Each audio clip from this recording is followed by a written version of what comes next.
Hold Hey on. everybody, and welcome to another episode of the Fan Focus episodes, brought to you by Striped Arts Apparel. Check it out, a new little fun project where Juventini can vote on designs that we'll put together on some tees, celebrating our favorite moments and stars. And today, I'm pretty pumped to have a guy that doesn't really need any introduction in the Juve Twitter family and whatnot, but my man Farhad from Juve Podcast and Turin Giants, of course. How are you doing, man?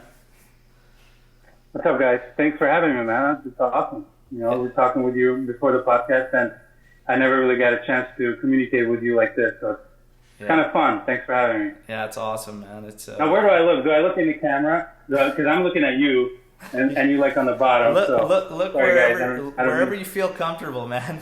It's all good.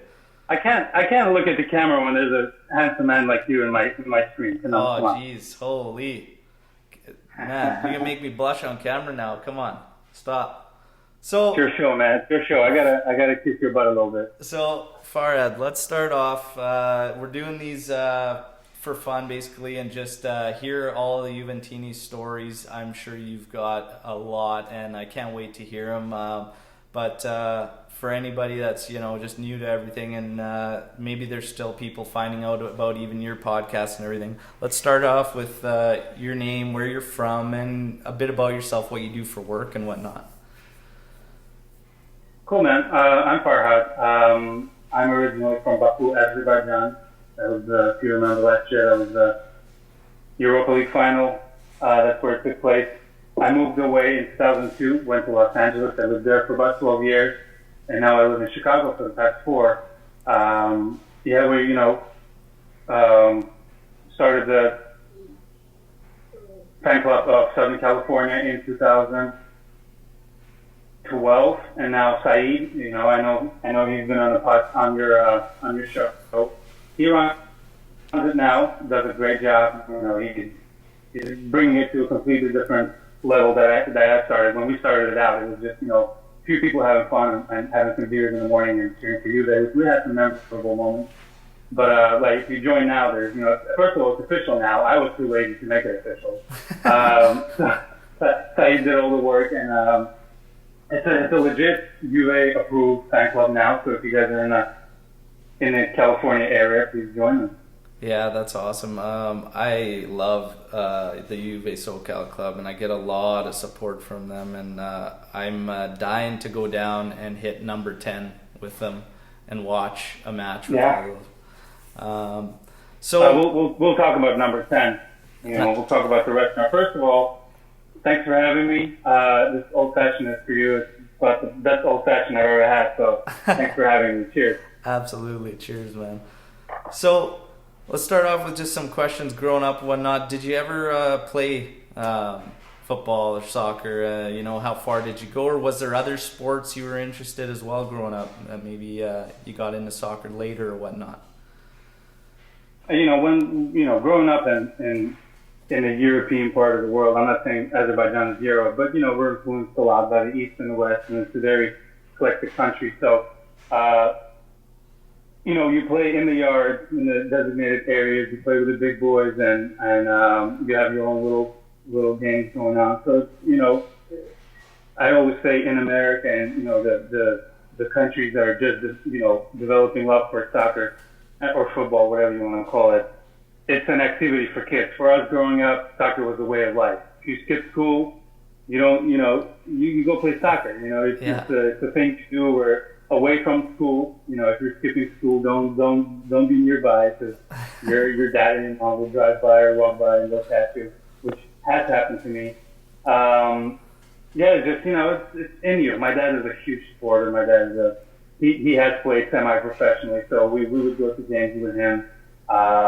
That's kind of how the love developed, and I don't care. I'll be 90 still cheering like a kid. That's awesome.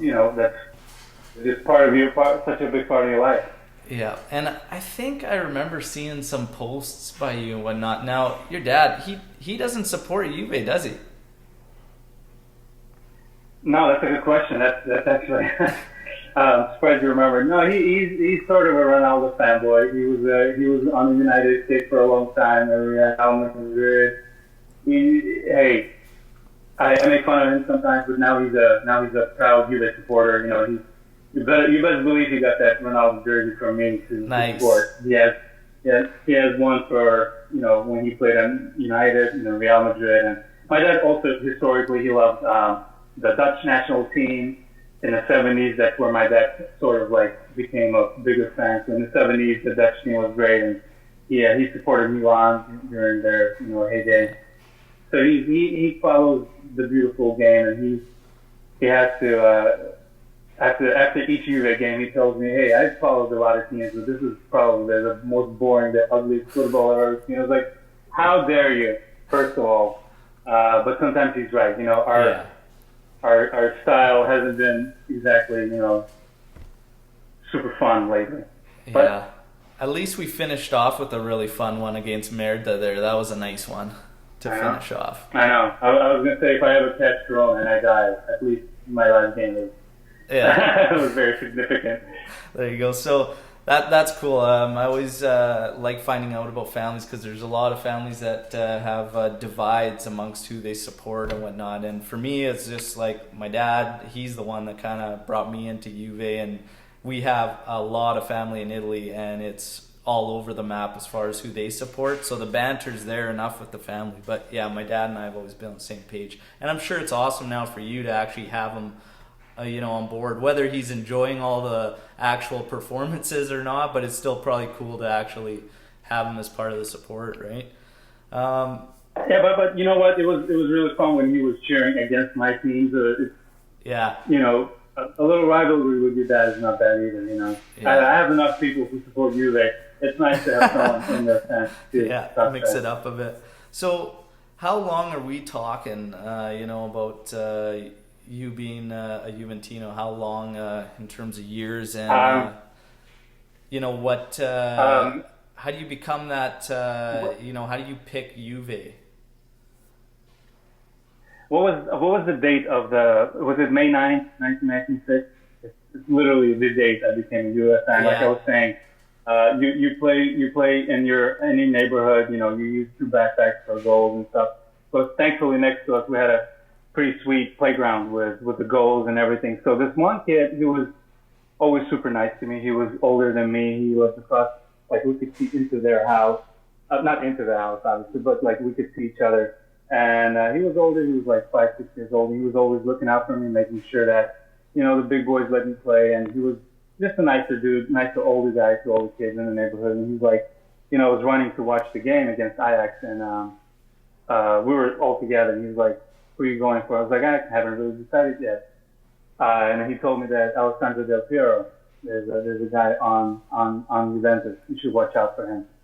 So literally that was like, if you want to pinpoint the moment, first player that that I was told to cheer for by a bigger, the guy that I respect. My dad never did that, so I had so kids. If you want to have kids that support your team, you got to start them young because my kids are running around and they're all Juve all the time, always. Nice. That's awesome. Yeah, and my wife, she used to support United, but that went out the window real quick. We're all a Juve family now. So start them young. That's good. Well done. Well done on that end of it. So, we talk about the introduction. Your favorite Juve player all time, is it ADP? Piero. Absolutely. Yeah. Yeah, Del Piero, hands down. What else is there left to say about him? Yeah. That hasn't been. I'm struggling with these headphones. I got these little headphones here. They're nice, but when we're both, even when I record the podcast, like I never have both ears listening to something. I have to hear myself talk. Yeah. By the way, speaking of my podcast, many people don't know, but we were voted and we came in same vote as the best podcast of the year last year, and I want to congratulate you officially. Many people congrats don't know, to you as well. We did it over Twitter and stuff, but yeah, it's awesome, man. That was huge for me, man, because I listen to your podcasts all the time, and I love it. It's just I think it's really cool how we both got our own, styles and whatnot, and I kind of bring everybody around, and then you got the main guys, and it's just cool. It's unique, it's different, and I love it. I love and respect really anyone that's out there putting content out, because there's so much time involved that a lot of people don't realize, and we all got other gigs going on in life and stuff, so I have a lot of respect for anyone and everyone putting out content and just putting themselves out there like that, right? So huge props to you, man. And yeah, that was an honor to split it with you. Don't think I didn't ask Maurice. I'm like, dude, is this for real? Like, we really got to see. He's like, I will show you the paperwork. So I sent to Maurice. Did an audit on the votes there. That's awesome. Yeah, man. So we got Del Piero there. Who would you say is a close second for you? Because ADP's up there for so many guys, and then who are we looking at for maybe a close second for favorite? Zebina is a legend. I'm just kidding. Obviously Buffon. Buffon is like a dad figure. Marquisio. I will not surprise you guys with any answers now. You guys give me too much credit. There's not many scandalous answers that I'll give. But, obviously, if we're talking about some people who are not as appreciated, good question. I'm drawing a blank, honestly. That's okay, because the next question's kind of the next one we're going to get into might bring up a more different answer, because it's who in your time of supporting do you think is the most underrated or underappreciated player for Juve? Well, recently I'd say Mandzukic, because people who know, but people who don't know and kind of underappreciate him. You just need to look at the games that he's played. Yeah. We've played harder. If there was a company to be completed, Mandzukic was on the right there in the front. And if Mandzukic didn't play that game against Real Madrid at Bernabeu, I literally don't know who else could have scored a goal in the first 5 minutes or something. Yeah. Only he could have done that. Only under his leadership, kind of. That comeback was almost possible. So Mandzukic is a great example. I don't think he was treated fairly by the club.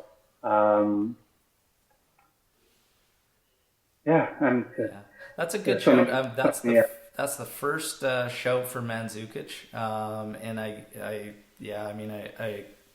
can agree. He was one of those signings where I was kind of uncertain at the beginning, but it didn't take long for him to just kind of earn that respect through everything he offers on the pitch, right? And he ended up being huge for us. And big games. And even on the podcast, I always mention that Mandzukic is kind of a 1 year deal. One tops two, all the teams he's played for, Atletico, Bayern. I forget where he started off, but he sort of hung out for a couple of years, maybe one, maybe two, and every year I was like, he's got to move on. But every year when he renewed, when he stayed on the roster, I was super happy to see him, because I felt like he adds that no nonsense. One of those players you want to do great for. You want to do better for him. Yeah, absolutely. Great shout on Mandzukic. Let's get to, if you could spend a day with a former or current Juve player, choose what you did, who would you pick, and what would you guys do? Now, Well, thankfully, I know the answer that's coming. Thankfully, that wasn't really a dream for me. That dream came true 2 years ago in April, when many people don't know the story, and I never really bragged about it on the podcast, because I feel like that's rubbing in people's faces. But here, I have the opportunity to tell my story. So, long story short, Saeed, like I mentioned, from Juventus Fan Club of Southern California, he did some digging and he hooked up with Alessandro Del Piero, and he organized sort of a meeting between Skrill, which is a online payment program. It's an app. It's a program. It's a way to send money to international clients. So they were doing a commercial with Del Piero, and the whole concept behind it was that we go to Del Piero's restaurant, and he promotes his restaurant as well as we do a commercial, and he does a commercial for Skrill. So it was a perfect marriage of two businesses. So the premise was that he picks us up in the car. There's me, Saeed, and another girl. Unfortunately, I think Anna. Her name is slipping me. I apologize. Yeah, so he picked us up after a couple hours of waiting outside, and we could have stood there. We could have stood there for 4 more hours. But so he picked us up, and we're just shocked. It's unbelievable. Even though we knew he was coming, it was still such a surreal experience. I showed him my tattoo. The gentleman never leaves his old lady, which is in Italian, and he was really flattered. And we try not to make him feel uncomfortable. We had a very down to earth conversation with him. He was really respectful. He was fun. You could see he wasn't putting it on for the cameras, and he was not trying so hard. He was making jokes. If we said something down, he made fun of us, and it was kind of a friendly conversation. We spent a couple hours. Fortunate enough to literally sit next to him at his restaurant. I was like, I'm picking that seat because he was already sitting down when he came in. For the cameras, we had to walk in and stuff like that. So he's sitting there. I was like, I can be a nice guy and I can sit across the table from him, and that would be it. But I decided to go for it and sit next to him. That was true honor. He did put a slice of pizza on my plate, which was going to be some of the best memories of my life. And the food is great if you guys are ever in Los Angeles. And you were just mentioning it as well. His restaurant, number 10, N10. It's excellent. It's some of the best Italian food I've had in America. And that's saying a lot because I love Italian food. Lobster pasta? You kidding me, man? It was an amazing day. We filmed a 30-minute commercial or so, and we got to literally sit down and ask him, like each person, which there was like 10 people at the table, ask him 3 questions each, and it was just surreal. I still can't believe that happened. It was everything I thought it would. It was amazing. That's amazing, man. And yeah, when I watched the video, I totally I wouldn't have expected that you guys knew it was happening. It almost seemed like it was like some kind of giveaway thing or prize thing. And then you guys get in the vehicle and it's like, holy, like LA, right? And I'm like, oh my God, I don't even know what I would do. And it's hard. It's funny that you talk like, you try not to be an idiot, but you're like, at the same time, it's like, this has like been, the guy, the icon for so long. And it's kind of it's hard, right? And some people, you just never know what it's going to be like too when you finally meet someone, that you've held to such high regard for a while. So it's great to hear all these awesome things about Del Piero. Do you happen to remember even like one of the questions you asked him when you got to sit down there? Oh, sure. No, actually, you're a great interviewer, by the way. Hey, very good follow-up questions. I respect that. No wonder you're sharing the number one topic with me. Congratulations, by the way. Listen, man, it's 3 p.m. I'm drinking old-fashioned. I barely have any clothing on, so it's a good day. Yes, a good question. So I asked him, he must have had hundreds of games where he wanted to keep the jersey, but if he saved any, he said, the one jersey that still hangs in his closet is the World Cup winning jersey, the one that he wore. I also asked him if pineapple belongs on a pizza. He just looked at me, and that stare said it all. There was no need for an explanation. There's a couple of other questions. People were asking about Juventus, and I knew there would be obvious questions. And me, as a seasoned professional interviewer and a world star broadcast star, I'm just kidding, guys. I'm just joking. I knew I had to ask him a couple questions that weren't related really Yeah. to like the game on the field. So it was fun. He's a really down to earth guy, and I think players like him just they just love their fans. You know, Buffon is very personable, very nice to his fans, and I think the longer you're at Juve, the more you appreciate the fans because Yeah.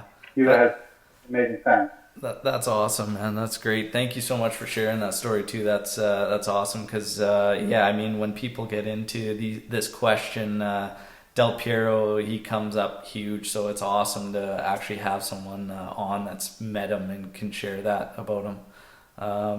Just awesome. Got my sign, got a hug, and yeah, it was a great 4 hours spent outside, even though most of it was waiting. And one last thing I wanted to touch on is that when people meet him, they only have a couple of, maybe like 10 seconds to sign his jersey, take a picture. So yeah, I was super thankful to Saeed, who organized the whole thing, that we're able to actually sit down and spend a little more time. So when you guys meet him and you have a couple seconds to prepare, just always have that question in your head, like if I ever meet him or if I ever meet any other Juve player, what am I going to ask him? So you never know. Yeah, and as long as you just don't become like tongue-tied and just stand there and be that creep, that's the biggest thing.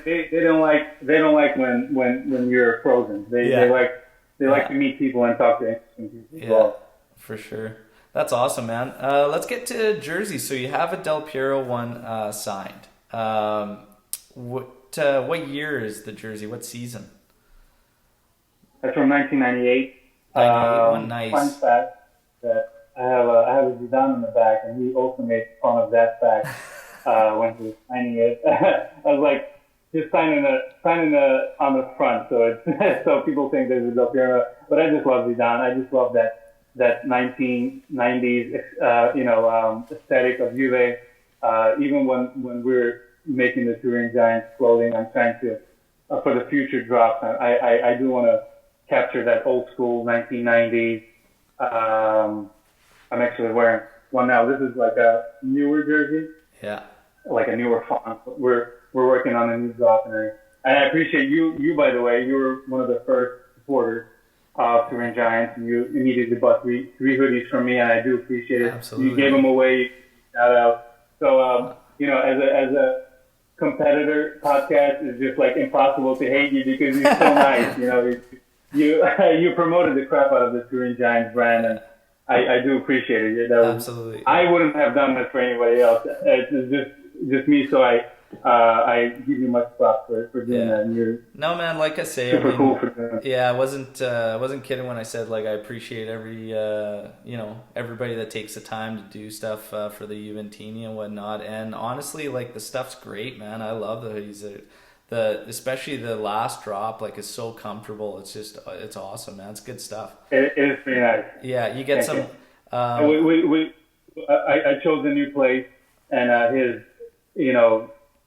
the quality of product is so good. When I started, when the idea came to mind, I don't know if you guys know the brand called Club 1984. It was just so enticing because the clothing is so comfortable and so high quality. I didn't want to be just another guy printing crap on crap jerseys. Yeah. So the first drop was really happy with giving it away to family members and whoever comes back with feedback. They're really happy with the quality. Yeah. No, that's great, and I really like just the cool little the stickers that come along with it, and I think you're giving opportunities to designers, right? Like graphic designers within the UV community. So that's awesome too, man. Really cool. Thank you. There's nothing I love more than the art around football, and there's so many talented guys now on the Juve.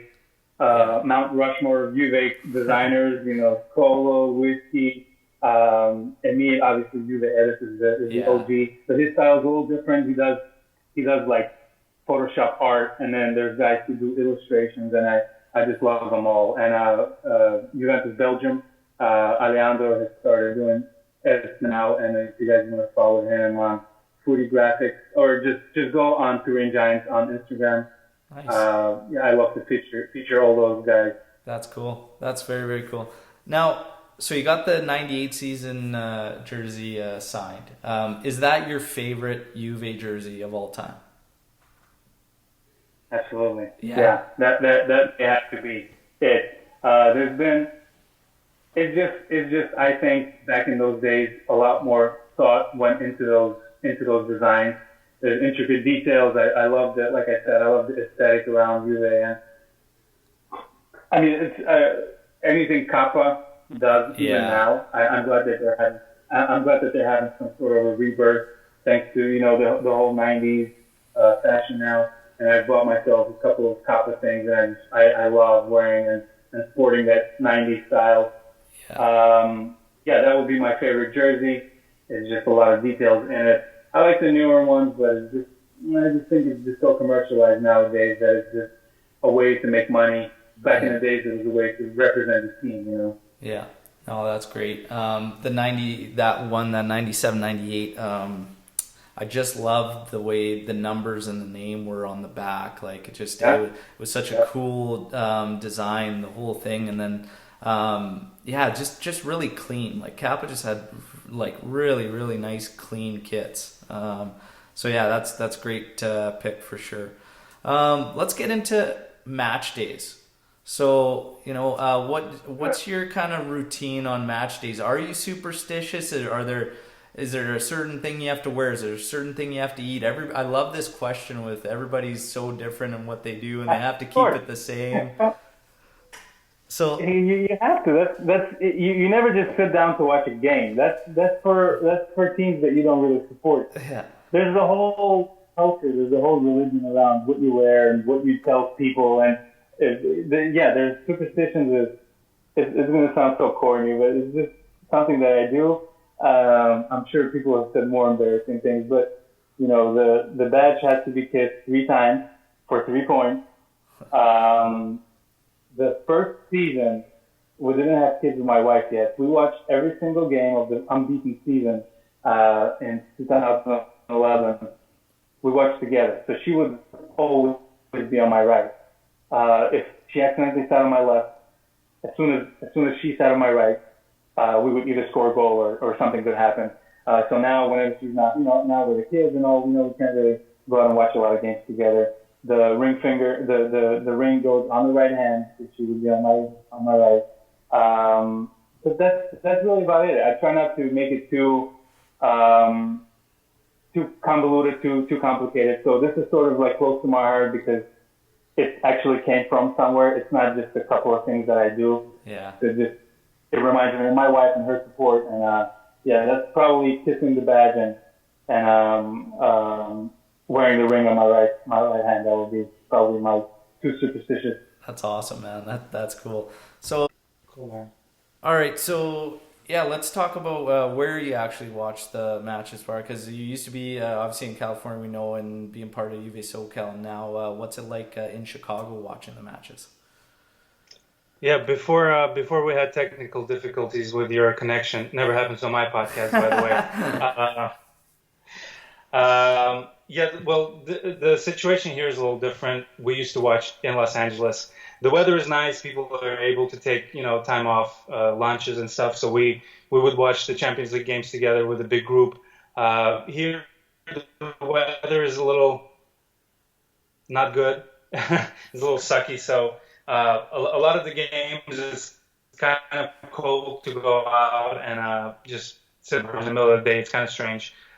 So lately I've been watching games at home a lot, and I've kind of made it fun as well, trying to pay attention to the details of the game as opposed to when you go with a big group, it's all about reaction and drinking and sort of like expressing yourself as far as you're different. And I never understood why people do that. But I've been enjoying it a little more, especially with 2 kids at home. It's tough to leave your wife with 2 children and go watch soccer or whatever. So you adapt, and a lot of the games also, not gonna lie, snuck in at work, which a lot of people do as well. So yeah, it's very rarely that I miss games. So I've tried to adapt watching at home, in the car, or at work or whatever. It's it's impossible to miss a game. So Yeah. No, that's great. wherever I am, I watch basically. Yeah, I'm pretty much the same. I used to watch all the time with my dad there, and then obviously we have my wife and I have a daughter, and that kind of changed the whole landscape of things. So watching at home a lot. He makes it over as much as he can. Obviously, during these times, that's not happening either, and there's no matches anyways. But yeah, it's we just kind of do what we can just to make sure we support and watch the team. And I have definitely streamed some matches while at work in my office there. How dare you? Make some interesting... Canada depends on you. What you do with your time. Make some interesting office discussions if I let slip with something yelling while I'm watching a game or something. It's good. So how is your hair looking so good, man? I don't understand people who have good haircuts right now. I'm looking like a devil. Man, I was just thinking about that because like my hair is ridiculously thick, and I'm like thinking I got to take it Del Piero in '06 World Cup style pretty quick here, with no hairdressers around. Like I think it's gonna happen here because it's getting. Isn't it funny how we're gonna see more and more guys just like the COVID haircut? Oh yeah. Man, I was laughing at all the fades attempted there by the girlfriends and wives or whatever out there, and they're coming out. You want to see a fade attempted? Look at this. Nice.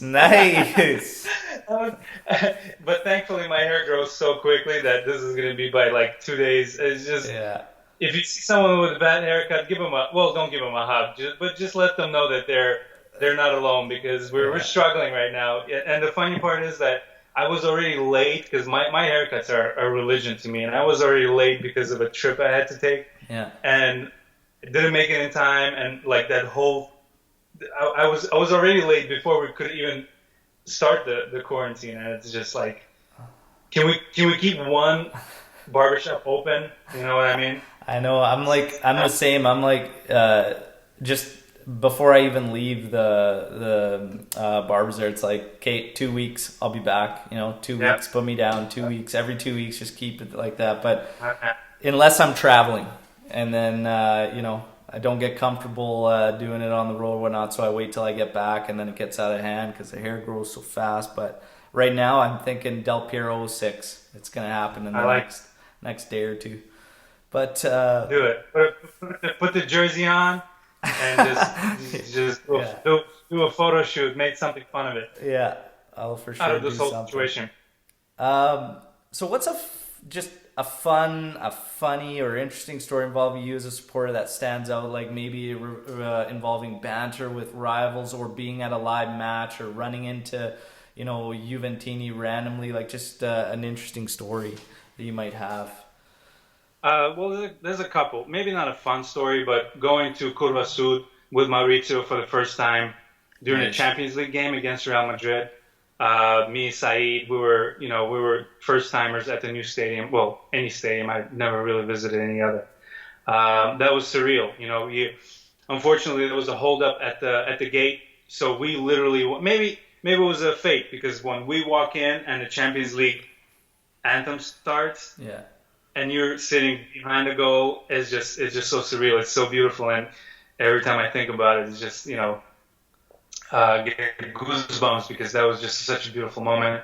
Another, maybe an unpleasant story, like I said, I have a 1998 Zidane jersey which I wore to the final in Cardiff. So before then, everybody is having fun. When you're wearing that jersey before the game, it's pictures, and some people had funny banter, and how dare you, Zidane? But listen, many people don't know, and they think I wore that on purpose. But that jersey, I literally wore to every game back when I used to go watch at bars, and or whatever. Even at home, I wore that jersey, and we got to the final.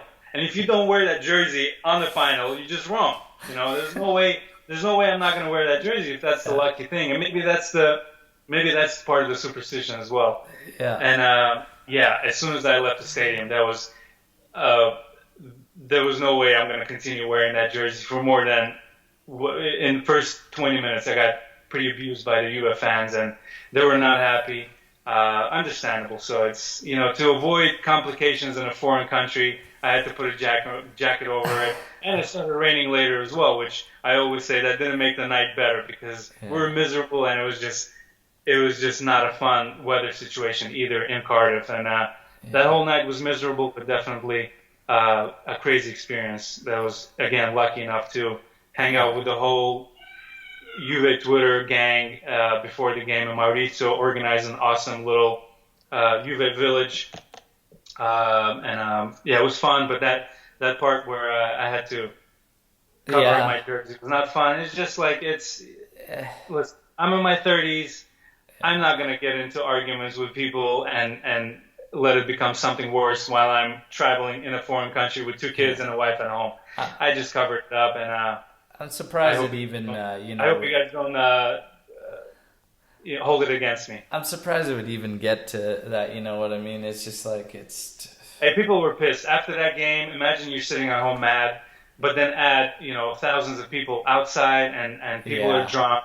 And, you get Real Madrid fans making fun of you for that jersey, and then, Juve fans are not happy either. Hey, how come you? And most of the insults were in Italian, so I was like, I'm not going to try to translate it right now. Let me just be safe and cover it up. And listen, that's my story. I'm not embarrassed about it. Yeah, no, ultimately it's a good call. I mean, you got to be safe because you never know. But I in my mind, it's just like, it is what it is. And Zidane, I mean, like, we pretty much, were his breakthrough, and made him, like Juve made him. And then, it's just a crazy situation.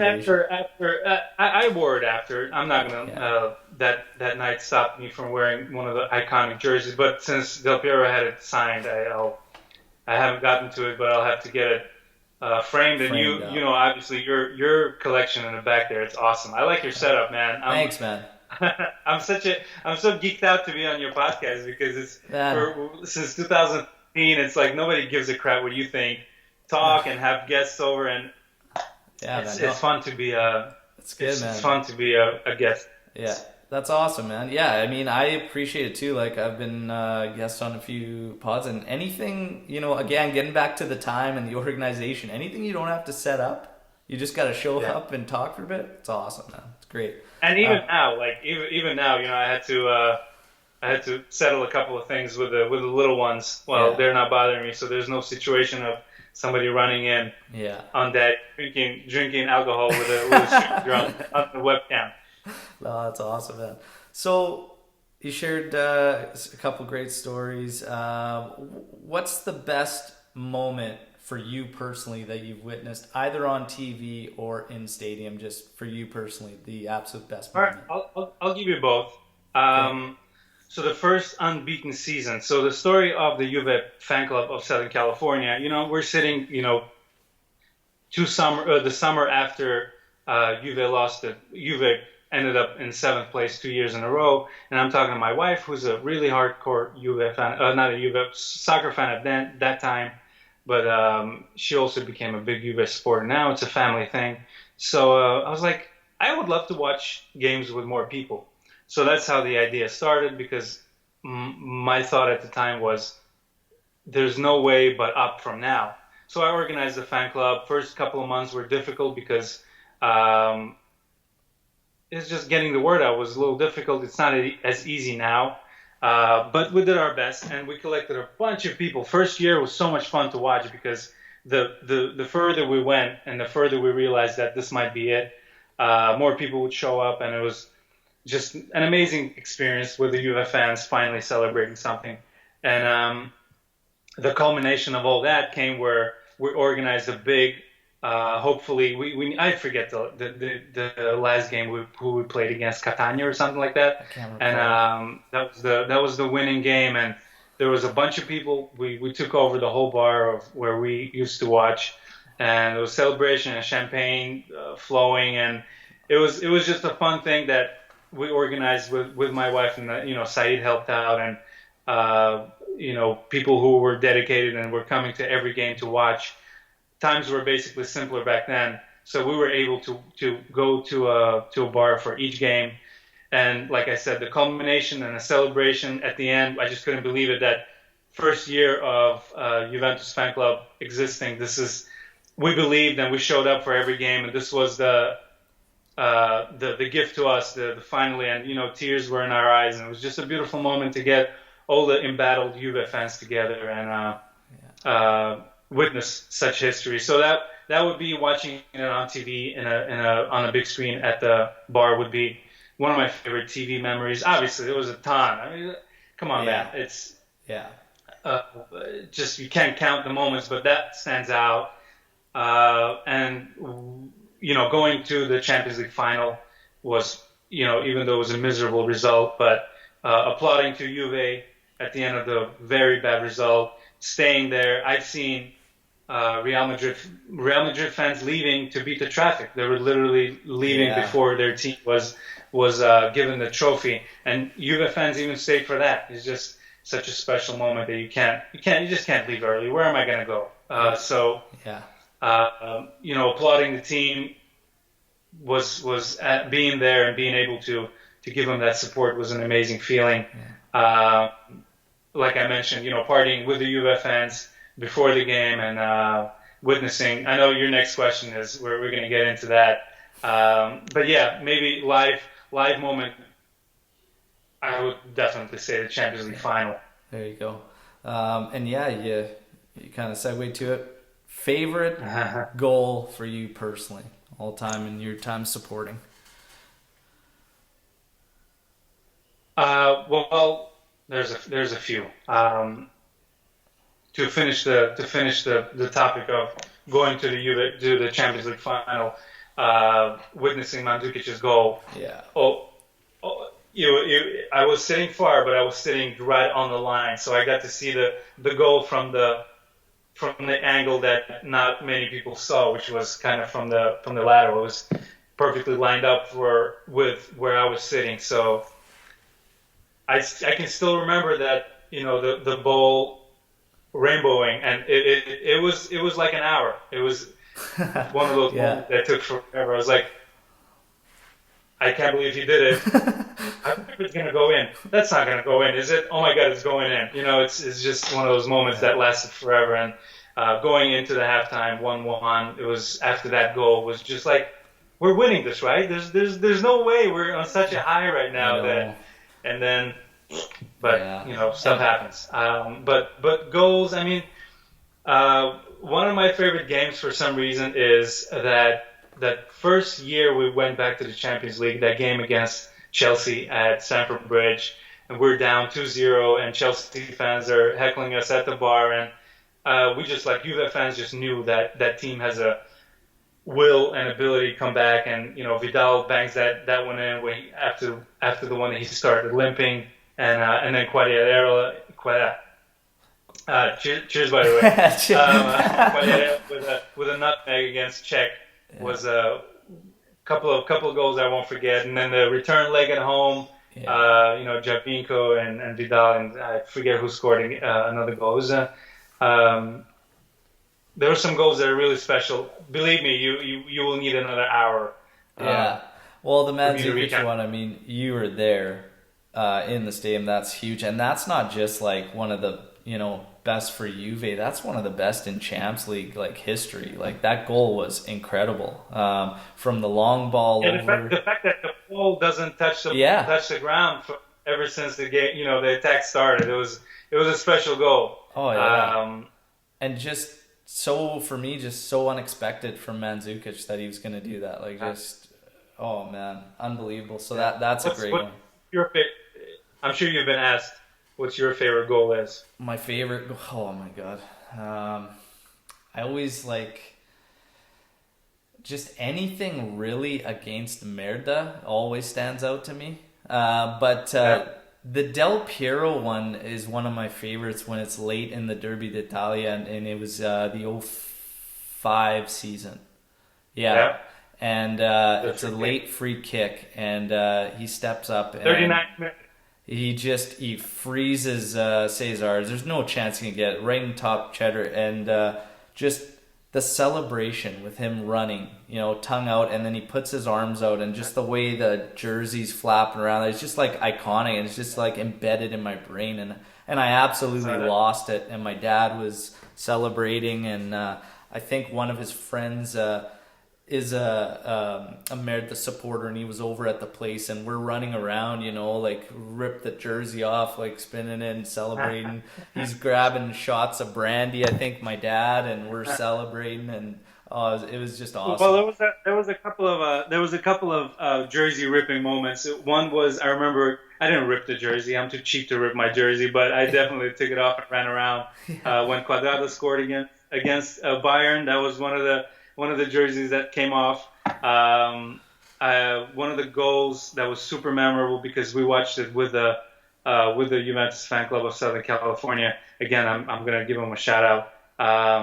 That was the 93rd minute by Pirlo, because just something for the last 7 minutes of the game was like, this is gonna happen. This is happening. And when he put it in, it's just the emotions. The best goals are the ones where when you look back at it and your celebration was just so animated and so like a caveman. You lost all your inhibition. Those are the best goals where you completely you forget who you are. And then Pipitas, to turn that game around. I lost it. Which one?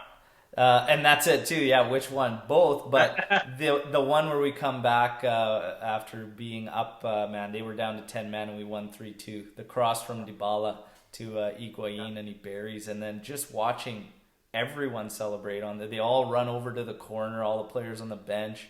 Allegri's marching around or whatnot. No, Allegri's like, come back, it's not done yet. Jeez. But yeah, that was a special goal for me, because I traveled to LA to visit my parents, and like you said, like watching with your dad is just something we're so lucky to be able to have dads who are so into it. And I was watching with my old man and my mom, like at the end of the game, because she was seeing that it's so dramatic, and my mom likes soccer too, so she sat next to us, and just like those last few minutes was just so fun to watch and share with your parents. I was just running around the house like a kid again, and your parents are getting older and you're in your 30s, and they see you act like a little kid. It's like brings back memories. So that was a very special goal. Yeah. And the whole game was just amazing.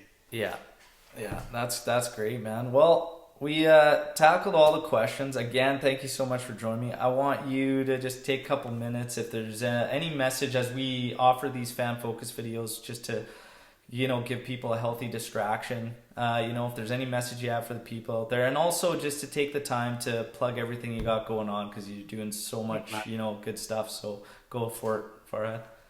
Thank you, I appreciate it. Well, it's little difficult now, and I love that you're still creating content, but with the kids being at home and me having to go to work, I apologize to you guys. There's not much time to create content, or just sometimes you're just so tired. I work. I don't mean to brag, and it's not. I work at the hospital, and right now it's so tough. It's not really a celebratory time or time to talk about Juve and stuff like that. So that's why I do appreciate you having me on, because it was just fun to chat with someone about Juve, but unfortunately not much time, and 12-hour shifts, and the situation at the hospitals are not super fun right now. So it's just you come home and you try to distance yourself from the news. I don't want to hear about it, and nobody in the hospital right now is really paying attention to the news. It's more for people who don't know what's going on. We get hit with so much negative stuff that like I said, this was fun to just forget about it and talk about Juve. We're organizing next drop. I know you guys really enjoyed these hoodies. Again, check out TurinGiants.com if you guys want. I was lucky enough to get that domain, and we're gonna stick with it. We're gonna create a next drop. Working with Juventus Belgium, like I mentioned him, Alejandro is a really cool guy. He will be doing the graphic design, and I hope you guys check out our next drop. Follow us, Turin Giants on Instagram, Turin Giants on Twitter, That's the account dedicated to Turin Giants clothing line. And at Juve Podcast on Twitter. I'm always active there.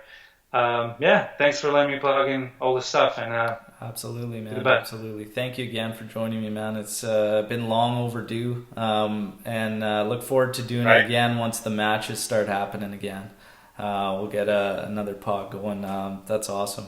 And if you got no one responding to you, let me know, and we'll organize something. I would love to do this again, get a little more in depth with Juve, but this was super fun also. That's awesome, man. I'm glad you enjoyed it. I thoroughly enjoyed hearing these great stories, even if I'm a little bit jealous about a couple of them. That's okay. Yeah. But no, it's awesome. Thank you, everybody, for taking the time to listen, check it out. If you want to take part, again, you just find me on Twitter. It's at All JuveCast, and keep your eyes out for the Striped Hearts apparel drop, and you can follow that account on Twitter. It's just at striped_hearts. Very cool drop. By the way, sorry. Well, can I purchase one? Yeah, for sure. You can just even DM me. Everything's arriving Tuesday of this week, and all the pre-order stuff's going to be shipped out midweek, and then we go from there. But yeah, absolutely, man. Yeah, so everybody check that out, be sure, and we'll talk to you all soon. As always, Forza Juve, fino alla fine. Ciao. Forza Juve, guys.